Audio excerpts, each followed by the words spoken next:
Good morning, KHMS. Happy hump day. Our lunch today will be a mac and cheese. A la carte will be corn dog nuggets. Remember, y'all, spring break is almost here. Power through. Did you know it's the 209th anniversary of Napoleon's return to Paris from exile on the Isle of Elba? Oh, neat. I learned about Napoleon from the movie last year. That one was not too great, to be honest. Our first segment is about MTSS.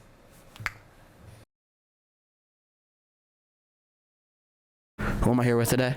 Ms. Pyfer. Well, first off, what does MTSS stand for? MTSS stands for Multi-Tiered System of Supports. Is it stressful being an MTSS teacher with all the students coming in all day?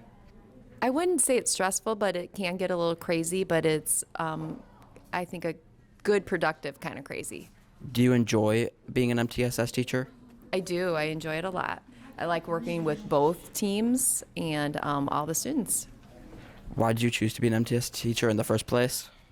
I think when I saw this position become available, it intrigued me and interests me, and once I learned more about it, it just is something I wanted to do. If you got the chance, would you go back to being a regular teacher or stay as an MTSS teacher? I'd like to stay as an MTSS teacher, but of course I would enjoy being in the classroom as well.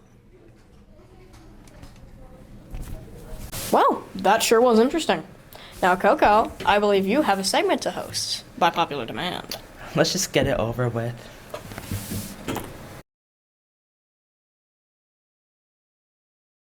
Hello, KHMS. It seems on popular demand I will have to make a sequel of this torturous segment, so wish me luck. Last time we covered the bite of 83, i.e. the antecedent of all that will take place in the series. We covered the spring locks, which brought Cece's acupuncturing, and that would be really important later. After Cece's death, Afton wasn't very happy. He left Cece, and after all that, he put all the blame on his business partner, Henry Emily, because he was the one who specialized in the engineering part of animatronics. He wanted Henry to feel the same pain he felt of losing a child, so one day on a rainy night at the pizzeria, when Henry's daughter Charlie was locked out, William Afton saw this as the perfect opportunity to make someone else feel the pain he was feeling. So to put it lightly, he gave her a free makeshift acupuncture and proceeded to sink some kids into parts and service and provide 5 more acupunctures. Before all this, Henry was aware of Afton's lately odd behavior, so he programmed a security puppet to watch over his daughter. Well, it failed at his job, and after Charlie's acupuncture, it fused with her, which created a strange life force called Remnant. It brings inanimate things to life from anguish, and they are not benevolent. Surprise, surprise. The souls of the 5 other acupunctured fused with the 5 other animatronics, Freddy, Bonnie, Chica, and Foxy, and Golden Freddy, but it's not Fredbear. It's very odd. Note that all this isn't taking place in the FNAF 1 location. The possessed animatronics of that location are possessed because they contain parts salvaged from the possessed animatronics of this era. This material is called Remnant.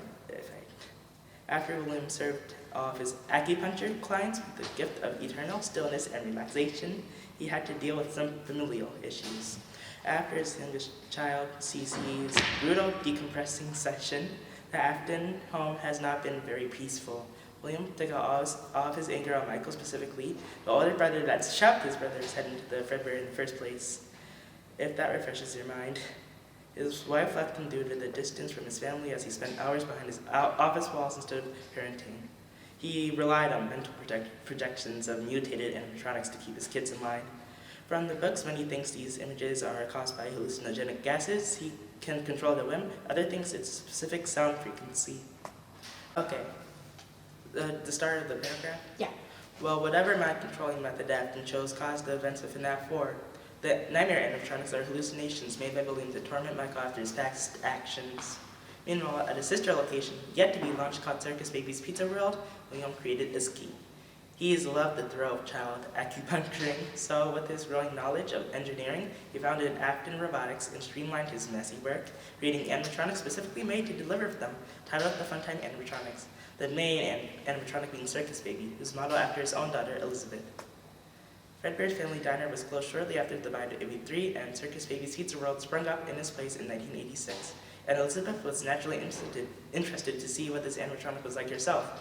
But her father strictly forbid her from seeing it due to the programmed acupuncture, though he didn't tell her this. So one day, disobeying her father's words, she visited Circus Baby alone and the animatronic. Seeing there's no parents or other children around, activated the acupuncture protocol. The location closed the same day, and the animatronics were tossed into some underground storage department. 2 locations shut down, 2 children acupunctured, and much more to come. Really makes you wonder why this game's advertised to children and not masseuses or something. That's all I have covered for part 2, and hopefully I don't see you guys next time. That was fantastic. Lastly, we have our very own Ethan Butler here to give us the scoop on some of the gym teachers, Mr. Fredrickson and Mr. Mabius.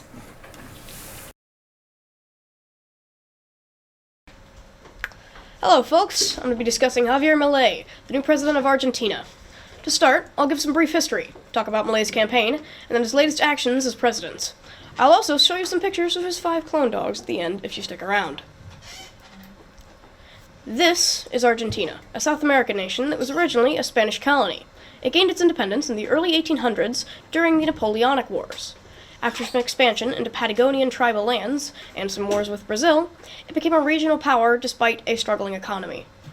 After a brutal military dictatorship and their failure to retake their claimed Falkland Islands from Britain, Argentina's economy took a nosedive in the 2000s. A transition to democracy was made, but a bad economy and corruption became major issues.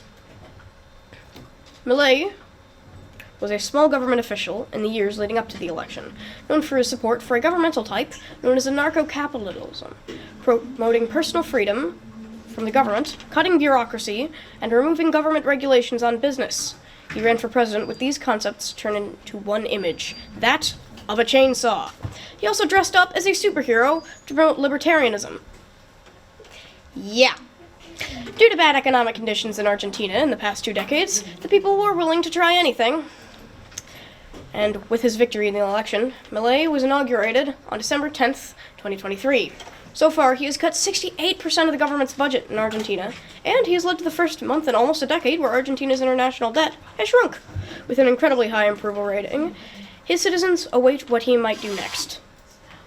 And as I promised, here are some pictures of his 5 dogs, who are, interestingly enough, just clones of an old dog he had. Aww. Now, I'm headed back to the main desk. Wow, how exhilarating. Well, it is about time we round this episode out. Have a lovely day. And thanks for watching, KHMS.